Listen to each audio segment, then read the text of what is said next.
Have you ever wondered why conflicts in your home tend to escalate just when you decide to draw closer to God? Unexplainable disputes, emotional distancing, and a sense of chaos that seems to have no logic may be indicating something deeper than mere coincidences. In this video, we will address a revealing truth. Your family is the main target in a spiritual battle much greater than you can imagine. But don't worry, there are effective ways to protect what you love most. Stay until the end to find out how to defend your home from these invisible attacks. Before you begin, subscribe so you don't miss content that will help you understand these truths and their impact on your life. Now, let's get started. The family has been one of the fundamental pillars created by God from the beginning. In Genesis 2:24, the marriage union is established as something sacred. Therefore, a man shall leave his father and his mother and cleave to his wife, and they shall become one flesh. From that moment on, the family becomes more than an institution.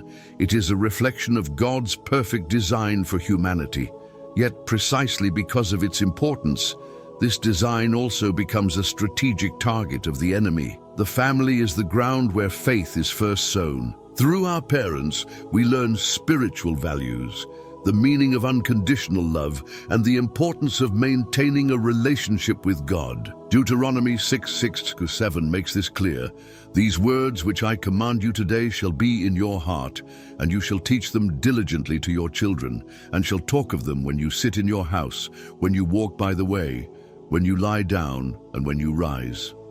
When the enemy succeeds in interrupting this process, it destabilizes entire generations. Thus, attacking the family not only affects individuals directly, but is a strategy to break the spiritual legacy. A forceful example of this tactic is found in the story of Job. Satan did not attack Job directly at first.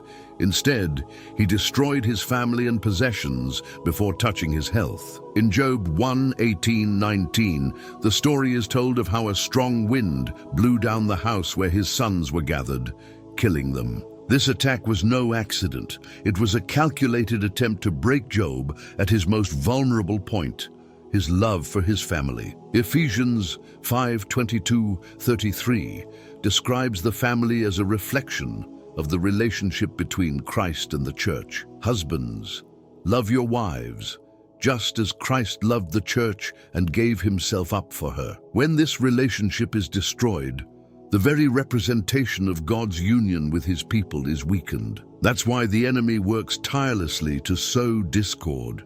Constant fights, communication problems, and resentments are not just everyday problems. They can be tactics to spiritually destabilize the family. In doing so, the enemy seeks to eliminate the mutual support that strengthens faith. Have you noticed how family conflicts seem to get worse just when you decide to draw closer to God?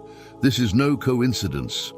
Every time you seek to strengthen your relationship with God, the enemy intensifies his efforts to distract you using the thing closest to you, your home. Senseless disputes, unexpected financial problems, or sudden illnesses can be signs of a spiritual attack. These challenges have a clear goal: to weaken your trust in God by attacking the emotional foundation that is your family. In Mark 3:25, Jesus points out a profound spiritual principle.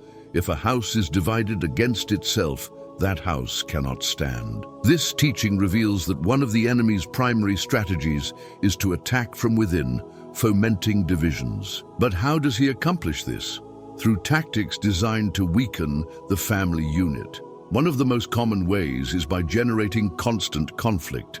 These arguments, which often begin over trivial matters like household chores or financial decisions, eventually become emotional barriers. Proverbs 15:1 explains, "A soft answer turns away wrath, but a harsh word stirs up anger." The enemy uses these moments to amplify disagreements, turning them into endless conflicts that wear down relationships. In some cases, there may be spiritual influences behind them, such as Asmodeus, a spirit associated with discord and distrust in relationships. His goal is to destroy harmony, and sow resentment that slowly poisons the home. Another strategy is emotional and spiritual distancing. This distancing does not always occur through arguments, but often develops silently. Family members begin to focus on their own problems or distractions, losing the emotional and spiritual connection with each other. Ephesians 6:12 reminds us, "For we wrestle not against flesh and blood, but against principalities, against powers, against the rulers of the darkness of this age." One of these powers could be Belial, mentioned in 2 Corinthians 6:15 as a symbol of chaos and disconnection. Belial seeks to spiritually drain the home, separating people from their divine purpose. For example, a parent who prioritizes work over family may find their children taking refuge in social media, ignoring important times like family prayer or deep conversations. The enemy also uses distractions to draw families away from Christian values. These distractions may seem harmless, such as spending too much time on social media, consuming content that goes against biblical principles, or focusing exclusively on material goals. We are warned in 1 Peter 5:8, "Be sober-minded and vigilant, for your adversary the devil prowls around like a roaring lion, seeking someone to devour." This is where the enemy seeks to attack indirectly, leading families away from their divine purpose. Spirits like Mammon, known for his association with greed, and Lilith, associated with disorder and temptation, can subtly influence the family unit. Imagine a family eating dinner together, but each member is engrossed in their phone, completely ignoring the moment of connection. These are not just everyday problems. They are signs of a strategy to divide the home. From constant fighting and addictions to a gradual loss of faith, all of these can be indicative of something deeper going on. However, as you will discover below, there are ways to identify these tactics and protect your family using the tools God has given us. The battle is not lost, and today you will learn how to restore harmony and faith to your home. Spiritual protection of your family does not happen automatically.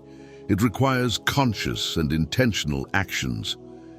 It is like building a wall around your home, not a physical one, but one made of prayer, faith, and unity. Ephesians 6:10-18 provides the key. Put on the whole armor of God, so that you can take your stand against the wiles of the enemy. But how does this translate into practical action? Imagine that each member of your family is equipped with a piece of that spiritual armor. Prayer, for example, is like a shield that protects from direct attack.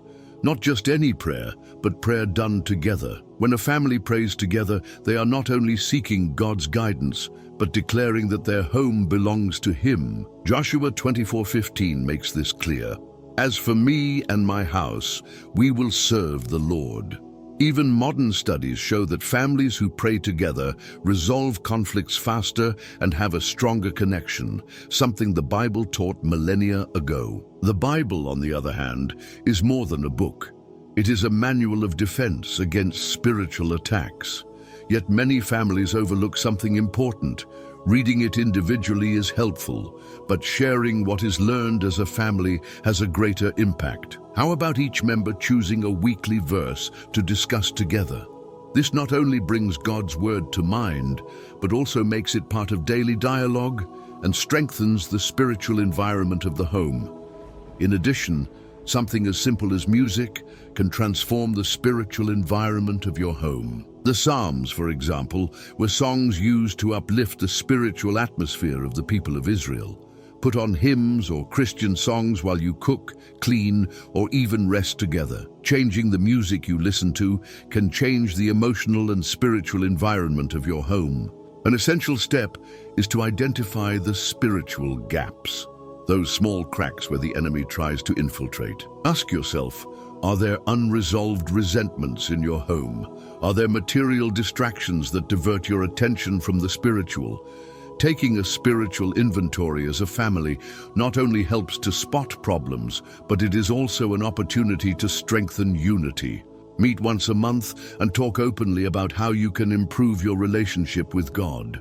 A practical exercise might be to read Ephesians 6:10-18 together and then ask each member to write down what each part of God's armor means. Place these writings in a visible place, such as the refrigerator, so that they are a constant reminder of the spiritual battle you are engaged in. In the end, protecting your family is not about living in fear, but with purpose. This purpose begins with intentional decisions to cover your home with God's presence. Don't wait for the enemy to make his move. Start building the spiritual wall of your home today. Throughout this video, we have explored how the enemy attempts to divide families and what spiritual tools are at your disposal to resist these attacks. From praying together to creating a positive spiritual environment, God has equipped you with everything you need to maintain unity and faith in your home. Joshua 24:15 reminds us, "As for me and my house, we will serve the Lord." I invite you to make that decision today with firmness and conviction to build a spiritual wall around your family. Before we finish, I want to give you a preview of the topic of the next video, which will surely broaden your spiritual perspective. Forbidden knowledge. Why was the book of Judith excluded? This text, full of teachings and mysteries, has been the subject of controversy throughout history. What truths does it contain that could have made it forbidden knowledge? You don't want to miss it. Remember to subscribe to the channel, leave your comment on what you learned today, and share this video with someone who needs to strengthen their home. See you in the next topic.